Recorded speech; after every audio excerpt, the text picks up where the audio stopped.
দাও। তিমি মাছ বলল, সুলাইমান আমি হা করে রাখবো আমার মুখটা যতক্ষণ না আমার পেট না ভরে তুমি খাবার দিতে থাকবা, পেট ভরে গেলেই মুখ বন্ধ করে ফেলবো। সেদিন সুলাইমানের কথা অনুযায়ী জিনের বাদশা একটা আস্ত গরু ফ্রাই করা তিমি মাছের পেটের ভিতরে ঢুকাই দিছে, কিন্তু তিমি মাছ হা করে আছে। সেদিন সুলাইমান বললেন কয়েকটা খাসি মেরে দাও, কয়েকটা খাসি দিয়ে দিল, তারপরও হা করে আছে। বড় বড় ডেক থেকে পোলাও দাও, খিচুড়ি দাও, বিরিয়ানি দাও, আরো কয়েকটা গরু দাও, হা করে আছে। আরো কয়েকশো গরু দাও, হা করে আছে। আরো কয়েক হাজার গরু দাও, হা করে আছে। সুবহানাল্লাহ কইবেন না? দিতে দিতে 1 কিলোমিটারের খাবার নাই, 2 কিলোমিটারের খাবার শেষ, 10 কিলোমিটারের খাবার শেষ, 20 কিলোমিটার শেষ, 30 কিলোমিটার শেষ, 40 কিলোমিটারের খাবার শেষ।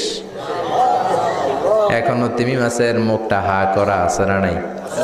সাইয়েদনা সুলাইমান সেজদায় পড়ে গেলেন, ডেকে বললেন, আল্লাহ আমি বুঝি নাই গোটা বিশ্বের সবাই